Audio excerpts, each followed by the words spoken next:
ಅಚ್ಯುತ ನಮಸ್ತೆ ಪುರುಷೋತ್ತಮಂ. ಕೊನೆ ಇಲ್ಲಿ ಬಂತು ಅಥರ್ವಣ. ಇನ್ನೇನಾಗಿತ್ತು?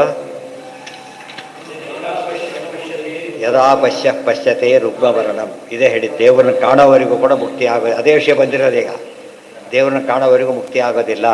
ಈಗ ಕಂಡುಬಿಟ್ಟ.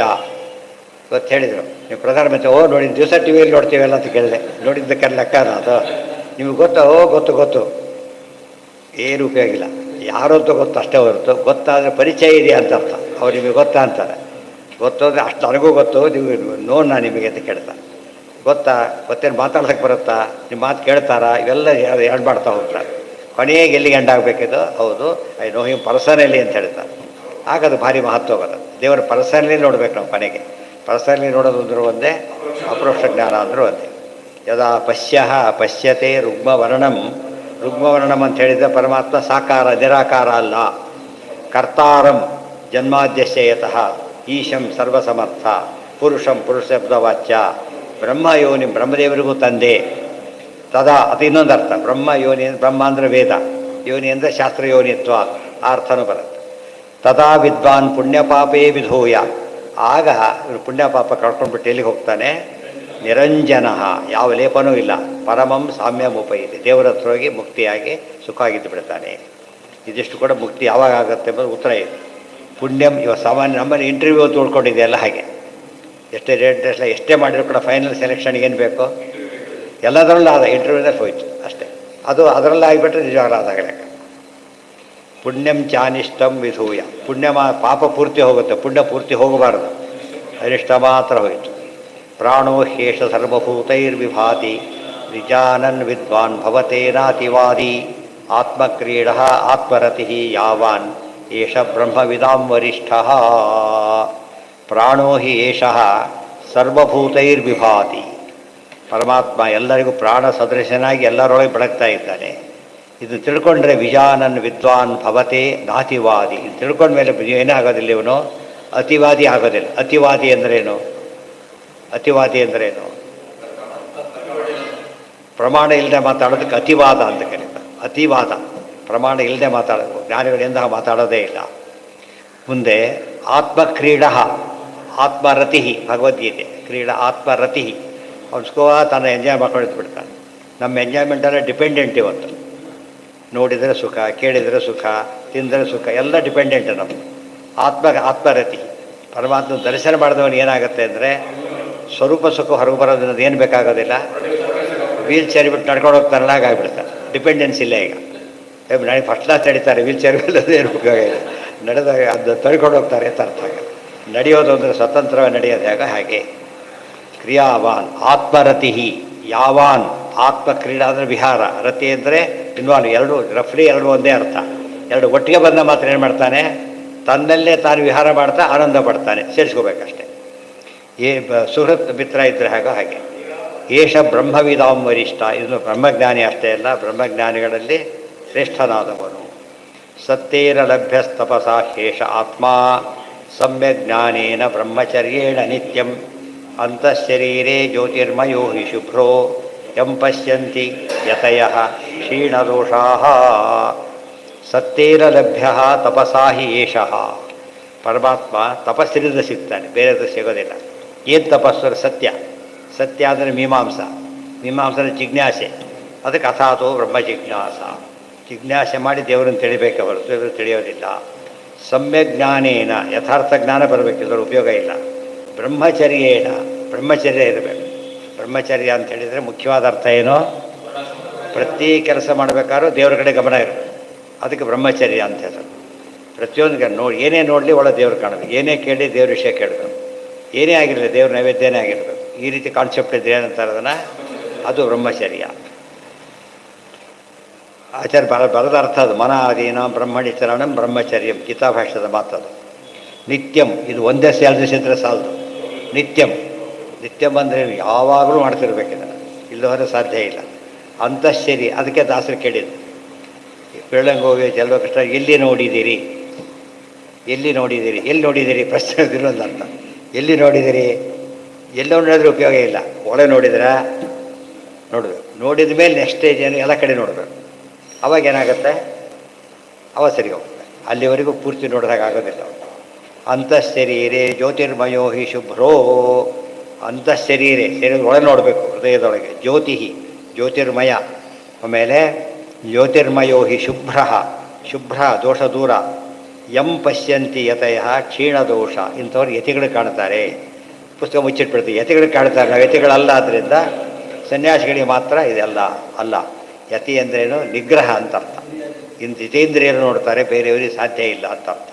ಅದು ಯತ್ನ ಮಾಡು, ಯತಿ ಪ್ರಯತ್ನ ಮಾಡಿದವರು ಕಾಣ್ತಾರೆ. ಆಚಾರ ಅದಕ್ಕೆ ಬರೆದ್ರು, ಪ್ರಯತ್ನಮೇಕಮಗ್ರತೋ ನಿಧಾಯ ಭೂತಿಮಾಪ್ನುಮಃ. ಯಂ ಪಶ್ಯಂತಿ ಯತಯ ಕ್ಷೀಣದೋಷ, ಯತಿಗಳಾಗಿದ್ದಕ್ಕೇನು ಗುರುತು ಅಂದರೆ ಕ್ಷೀಣದೋಷ. ಪ್ರಜಹಾತಿ ಯದಾ ಕಾಮಾನ್ ಸರ್ವಾನ್ ಪಾರ್ಥ ಮನೋಗತಾನ್ ಬರುತ್ತಲ್ಲ, ಅವಿಷ್ಟು ತಗೊಳ್ಬೇಕು. ಯಂ ಪಶ್ಯಂತಿ ಯತಯ ಕ್ಷೀಣದೋಷ, ಯತಿಗಳಾಗೋ ಉದ್ದೇಶನೇ ಅದು. ಆದಷ್ಟು ಏನು ಮಾಡ್ಬೋದು ಅವರೀಗ, ಮಿನಿಮೈಸ್ ಮಾಡೋದು, ಬೇರೆ ಮಿನಿಮೈಸ್ ಮಾಡಿಬಿಟ್ಟು ದೇವರ ಕಡೆ ಹೆಚ್ಚು ಕೊಡ್ಬೋದು. ಅರ್ಥ ಆಯ್ತಾ? ಈಗ ಇವತ್ತು ಎಕ್ಸಿಕ್ಯೂಟಿವ್ ಜಾಬ್ ಇದ್ದರೆ ಓದೋಕ್ಕೆ ಜಾಸ್ತಿ ಟೈಮ್ ಸಿಗೋದಿಲ್ಲ. ಅದೇ ಪ್ರೊಫೆಸರ್ ಆಗಿಬಿಟ್ರೆ ಏನು ಮಾಡ್ತಾನೆ, ಇನ್ನೂ ಜ್ಞಾನವೃದ್ಧಿ ಮಾಡಿ ಭಾರಿ ಚಾನ್ಸ್ ಜಾಸ್ತಿ ಸಿಗುತ್ತೆ ಅವರಿಗೆ. ಅದು ಪಾಠ ಹೆಚ್ಚು ಮಾಡೋದಕ್ಕೆ ಅವಕಾಶ ಸಿಕ್ಕಾಗ ಜ್ಞಾನವೃದ್ಧಿ ಆಗೋ ಹಾಗೆ ಉಳಿದ ಕಡೆ ಅಷ್ಟಾಗೋದಿಲ್ಲ. ಆದ್ದರಿಂದ ಯತಿಗಳಾದಾಗಿರೋ ಚಾನ್ಸಸ್ ಭಾರಿ ಜಾಸ್ತಿ. ಯಾವುದೇ ಕಾರಣಕ್ಕೂ ಲೋಪ ಇಲ್ಲ ಅವರಿಗೆ. ಇವತ್ತು ಯಾವುದೋ ಕಾರಣಕ್ಕೆ ಪೂಜೆ ಬಿಡ್ಬೋದು ಇವರು, ಯಾವ ಕಾರಣಕ್ಕೂ ಬಿಡಾಗಿಲ್ಲ ಅವರು. ಆದ್ದರಿಂದ ಕಾನ್ಸಂಟ್ರೇಷನ್ ಜಾಸ್ತಿಯಾಗಿ ಕ್ವಾಲಿಟಿ ಹೆಚ್ಚಾಗುತ್ತೆ. ಸತ್ಯಮೇವ ಜಯತಿ ನಾನೃತಂ, ಸತ್ಯೇನ ಪಂಥ ವಿತತೋ ದೇವಯಾನಃ, ಏನಾಕ್ರಮಂತೆ ಋಷಯೋ ಹಿ ಆಪ್ತ ಕಾಮಾಃ, ಯತ್ರ ತತ್ಸತ್ಯಸ್ಯ ಪರಮಂ ನಿಧಾನಂ. ಸತ್ಯಮೇವ ಜಯತಿ ನಾನೃತಂ, ಎಲ್ಲ ಗೊತ್ತಿದೆ, ಎಲ್ಲ ಇದಾಗ ಸತ್ಯಮೇವ ಜಯತೆ ಮಾಡ್ಕೊಂಡಿದ್ದಾರೆ. ನಾನೃತಂ ಸತ್ಯೇನ ಪಂಥ ವಿತತೋ ದೇವಯಾನಃ, ಸತ್ಯದಿಂದನೇ ಮೋಕ್ಷದ ದಾರಿ ತೆಗೆಯೋದು. ಏನು ಸತ್ಯದಿಂದ ತೆಗೆದೊಬ್ಬದು ಸುಲಭವಾದ ಅರ್ಥ. ಸತ್ಯ ಇಲ್ಲವರು ಬಾಲ್ ತೆಗೆಯೋದಿಲ್ಲ. ಏನು ಅರ್ಥ ಅದಕ್ಕೆ? ಅಲ್ಲ, ಕರೆಕ್ಟ್ ಪಾಸ್ವರ್ಡ್ ಕೊಡದೆ ಓಪನ್ ಆಗಲ್ಲ ಅದು. ಸತ್ಯ ಕರೆಕ್ಟ್ ಪಾಸ್ವರ್ಡ್ ಕೊಡಬೇಕು ಅದಕ್ಕೆ, ಎಲ್ಲದೆ ಹೋದರೆ ಓಪನ್. ಚೂರು ತಪ್ಪಿದ್ರೂ ತೊಗೊಳ್ಳೋದಿಲ್ಲ. ಅದು ನಮೀಗ ಅರ್ಥ ಆಗುತ್ತೆ. ಪಾಸ್ವರ್ಡ್ ಯಾವುದೀಗ ಸತ್ಯನೇ. ಸತ್ಯ ಅಂದರೆ ಬ್ರಹ್ಮಮೀಮಾಂಸ, ಅದಕ್ಕೆ ಮಾತ್ರ ತೆಗೆಯೋದಿಲ್ಲ. ಏನಾಕ್ರಮಂತೆ ಋಷಯೋ ವ್ಯಾಪ್ತ ಕಾಮಾಃ, ಯತ್ರ ಸತ್ಸತ್ಯಸ್ಯ ಪರಮಂ ನಿಧಾನಂ. ಏನು ಆಕ್ರಮಂತೆ ಋಷಯೋ ಹಿ ಆಪ್ತ ಕಾಮಾಃ, ಯತ್ರ ತತ್ಸತ್ಯಸ್ಯ ಪರಮಂ ನಿಧಾನಂ. ಸತ್ಯನೇ ಪರಮ ನಿಧಾನ ಅಂದ್ರೇನು, ಅಲ್ಟಿಮೇಟ್ ಸೋರ್ಸ್. ಅದಕ್ಕೆ ಅರ್ಥ ಬರೀತಾರೆ. ಮುಖ್ಯವಾದ ಸತ್ಯ ಅಂದರೆ ಪರಮಾತ್ಮನೇ. ಎಲ್ಲಿದೆ ಅದು? ಸತ್ಯ ಸಮಾತ್ಮ ಸಮಃ. ಸತ್ಯ ಹಿ ಸತ್ಯೋ ಹಿ ಭಗವಾನ್ ವಿಷ್ಣು ಸದ್ಗುಣತ್ವಾತ್ ಪ್ರಕೀರ್ತಿ. ಸದ್ಗುಣಪೂರ್ಣರಾದ್ದರಿಂದ ದೇವರಿಗೆ ಏನಂತ ಕರೀತಾರೆ? ಸತ್ಯ ಅಂತ ಕರೀತಾರೆ. ಅವನೇ ಜಯತಿ. ಏನು ಬಂತೀಗ? ಜಯತ್ಯಜೋ ಖಂಡ ಗುಣೋರು ಮಂಡಲ, ಅವೆಲ್ಲ ಜಯತಿ ಅಂದರೆ ಅದರ್ಥ. ಈ ಮಾತಿನ ವ್ಯಾಖ್ಯಾನ ಆಚಾರ್ಯ ಏನು ಬರೆದಿದ್ದಾರೆ ಮಂಗಲ ಶ್ಲೋಕಗಳು ಮೂರು ಕೂಡ. ಈ ಶ್ಲೋಕದ ಅರ್ಥ ಅನೃತ ಅಂದ್ರೇನು? ಅಪೋಸಿಟ್. ಈಗ ಅಪೋಸಿಟ್ ಅಂದ್ರೇನು? ಜೀವರು ದೇವರು, ಅವ್ರು ಯಾರು ಕೂಡ ಗೆಲ್ಲಕ್ಕಾಗೋದಿಲ್ಲ. ಗೆದ್ದರೆ ಏನಿದೆ ಅಂತ ಅರ್ಥ? ದೇವ್ರ ದಯೆ ಇದೆ ಅಂತ ಅರ್ಥ. ಇಲ್ಲದವ್ರು ಗೆಲ್ಲಕ್ಕಾಗೋದಿಲ್ಲ.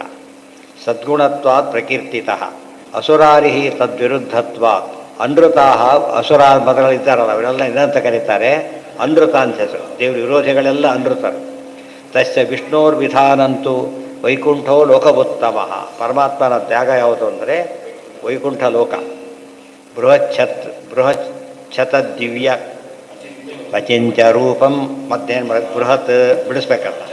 ಬೃಹತ್ ಚ ತತ್ ದಿವ್ಯಂ ಅಚಿಂತ್ಯ ರೂಪಂ ಸೂಕ್ಷ್ಮಾಚ್ಚ ತತ್ ಸೂಕ್ಷ್ಮತರಂ ಅಣೋರಣೀಯಾನ್ ಇದ್ದಾಗೆ. ವಿಭಾತಿ ದೂರಾತ್ ವಿದೂರೆ ಸುದೂರೆ ತದಿಹಾಂತಿಕೆ ಚ ಪಶ್ಯತ್ಸು ಇಹ ಏವ ನಿಹಿತಂ ಗುಹಾಯ. ದೂರಾತ್ ಸುದೂರೆ ತದಿಹಾಂತಿಕೆ ಚ. ಯಾವ್ದು ನೆನಪಾಗತ್ತೀಗ? ತದೇವಾಂತಿಕಮ ದ್ವಾದಶಸ್ತೋತ್ರ. ಇದೆಲ್ಲ ಆಚಾರ್ಯ ಸೇರಿಸಿದ್ದಾರೆ ಅದರೊಳಗೆ. ದೂರಾತ್ತು ಸುದೂರೆ ತದ್. ಎಷ್ಟು ದೂರ ನೋಡಿದರೂ ದೇವ್ರಿಗೆ ಕಾಣಿಸ್ತಾನೆ, ಎಷ್ಟು ಹತ್ತಿರ ನೋಡಿದರೂ ದೇವ್ರಿಗೆ ಕಾಣಿಸ್ತಾನೆ. ಅದಕ್ಕೆ ದೂರಾತ್ ದೂರತರಮ್ಯತ್ತು ತದೇವಾಂತಿಕ ಮಂತಿಕ. ಪಶ್ಯತ್ಸು ಇಹೈವ ನಿಹಿತಂ ಗುಹಾಯ. ಯಾತಕ್ಕೆ ಭಾರಿ ಹತ್ತಿರ ಅಂದರೆ ಹೃದಯದೊಳಗೆ ಇದ್ದಾರೆ. ಯಾತಕ್ಕೆ ಭಾರಿ ದೂರ ಅಂದರೆ ಮೂರಕ್ಕೆ ವ್ಯಾಪಿಸ್ಬಿಟ್ಟಿದ್ದಾರೆ. ದೂರ ಅನ್ನೋದು ಭಾರಿ ಹತ್ತಿರ ನೋವು. ಇದು ಸ್ಪೆಟ್ಸ್ ಹೈವೆ. ಯಾವುದೇ ಬಾವಿ ಹೋಗ್ಬೇಕಾದ್ರೆ ಹಗ್ಗ ಇಲ್ಲ ಹೊಲಕ್ಕೆ ಬರೋಲ್ಲ. ಸಮುದ್ರಕ್ಕೆ ಹಗ್ಗ ತೊಗೊಂಡು ಯಾರು ಹೋಗೋಲ್ಲ. ಹಗ್ಗ ಕೆಟ್ಕೊಂಡು ಹೋಗ್ತಾರ ಹತ್ತಿರ. ಆದರೆ ಯಾವ ಬಾವಿಗಳಿಲ್ಲ, ಅದ ಅನಂತ ಬಾವಿಗಳು ಮುಚ್ಚೋಗ್ಬಿಡುತ್ತಲ್ಲ. ಅಷ್ಟು ರೀಚಬಲ್, ಅಷ್ಟು ನಾನ್ ರೀಚಬಲ್. ದೇವ್ರು ಎಲ್ಲರಿಗೂ ಸಿಗ್ತಾನೆ, ಯಾರಿಗೂ ಸಿಗೋದಿಲ್ಲ. ದಾಟ್ಲಕ್ಕೆ ಆಗೋದಿಲ್ಲ, ಬರೀ ಬಿಟ್ಲಕ್ಕೆ ಯಾರು ಬೇಕಾದ್ರೆ ಹೋಗು. ಸಮುದ್ರ ಸ್ನಾನ ಸುಲಭ ಯಾವುದೂ ಅಲ್ಲ. ಗೊತ್ತಾಯ್ತಾ? ಸ್ವಲ್ಪ ಹೆಚ್ಚು ಕಡಿಮೆ ಆದ್ರೆ ಕಷ್ಟವೂ ಯಾವುದೂ ಅಲ್ಲ. ಬಾವಿಯಲ್ಲಿ ತೆರೆಗೆರೆ ಬರೋದಿಲ್ಲ ಆದ್ದರಿಂದ ರೀತಿಯೇ ಬೇರೆ. ಪಶ್ಚಸ್ಸು ಇಹೈವ ನಿಹಿತಂ ಗುಹ, ಎಲ್ಲಿದ್ದ ಗುಹೆಯೊಳಗಿದೆ, ಹೃದಯ ಗುಹೆಯೊಳಗೆ ಇದ್ದಾನೆ. ಸರ್ವಗತತ್ವಾತ್ ದೂರೇ ಅಂತಿಕೇಚ, ನರಸಿಂಹ ಶಬ್ದಕ್ಕೆ ಅರ್ಥ ಅದೇ. ಸಿಂಹ ಎಲ್ಲಿರುತ್ತೆ? ಗುಹೆಯೊಳಗೆ. ನರಸಿಂಹ ಅಂತ ಏನರ್ಥ? ಹೃದಯ ಗುಹೆಯಲ್ಲಿ ನರಸಿಂಹ ಅಂತ ಕರೀತಾರೆ. ನಾವು ಸಿಂಹ ಅಲ್ಲ, ಯಾತಕ್ಕೆ? ಹೊರಗಿರೋರು ನಾವು, ಹೃದಯದ ಹೊರಗಿರೋರು, ಗುಹೆಯೊಳಗಿಲ್ಲ. ಆದ್ದರಿಂದ ಸಿಂಹ ಯಾರು? ನಾವು ನರರು, ನರಸಿಂಹ ಆತ. ಸರ್ವಗತತ್ವ ದೂರೇ ಅಂತಿಕೇಚ, ಸರ್ವತ್ರ ಇರೋದ್ರಿಂದ ದೂರದಲ್ಲೂ ಇದ್ದಾನೆ, ಹತ್ತಿರದಲ್ಲೂ ಇದ್ದಾನೆ. ಆಕಾಶದಷ್ಟು ಹತ್ರ ಯಾವುದೂ ಇಲ್ಲ, ಅದರಷ್ಟು ದೂರನೂ ಯಾವುದೂ ಇಲ್ಲ. ವಿಷ್ಣು ಪಾದ ಅದು. ನ ಚಕ್ಷುಷಾ ಗೃಹ್ಯತೆ ನಾಪಿ ವಾಚಾ, ಪರಮಾತ್ಮ ಕಣ್ಣಿಗೆ ಕಾಣೋದಿಲ್ಲ, ಮಾತಿಗೆ ಸಿಗೋದಿಲ್ಲ. ನಾಣ್ಯೈರ್ ದೇವೈಹಿ, ಯಾವ ದೇವತೆಗಳನ್ನ ಹಿಡಿದು ಆಗೋದಿಲ್ಲ. ತಪಸ್ಸಾ ಕರ್ಮ, ಎಷ್ಟು ತಪಸ್ ಮಾಡಿದರೂ ಆಗೋದಿಲ್ಲ, ಕರ್ಮ ಮಾಡಿದರೂ ಆಗೋದಿಲ್ಲ. ಸುಮ್ಮನೆ ಇಷ್ಟೇ ಓದ್ಕೊಂಡ್ರೆ ಏನಾಗುತ್ತೆ? ತಪಸ್ ಬೇಡ, ಕರ್ಮ ಎಲ್ಲ ಬಿಟ್ಟಾಕಿಬಿಡೋದಾಗತ್ತೆ. ಜ್ಞಾನಪ್ರಸಾದೇನ ಜ್ಞಾನಪ್ರಸಾದೇನ ಎರಡು ಸೇರಿಸೇ ಬಿಟ್ರಿ. ಈಗ ಜ್ಞಾನ ಮತ್ತು ಪ್ರಸಾದ ಎರಡು ಇರಬೇಕು. ವಿಶುದ್ಧ ಸತ್ವ ತತಸ್ತುತಂ ಪಶ್ಯತೆ ನಿಷ್ಕಲಂ ಧ್ಯಾಯಮಾನ. ಅವನ ಅನುಗ್ರಹ ಬೇಕು, ಎಲ್ಲ ಸ್ಟೇಜಲ್ಲಿ ಅನುಗ್ರಹ ಬೇಕು. ಆಗ ಸಿಗೋದಿಲ್ಲ ಅಂತ ಹೇಳ್ತಾರೆ. ಭಾರಿ ಮುಖ್ಯ. ಅಲ್ಲಿಗೆ ನಾಳೆ ದಿವಸ ಮುಂದಿನ ಭಾಗ. ಸರ್ವೇಂದ್ರಿಯ ಪ್ರೇರಕೇಣ ಶ್ರೀಪ್ರಾಣಪತಿನೇರಿತಃ ಯದವೋಚ ಮಹಂತೇನ ನಿಯತಾಂ ಕಮಲಾಲಯಃ.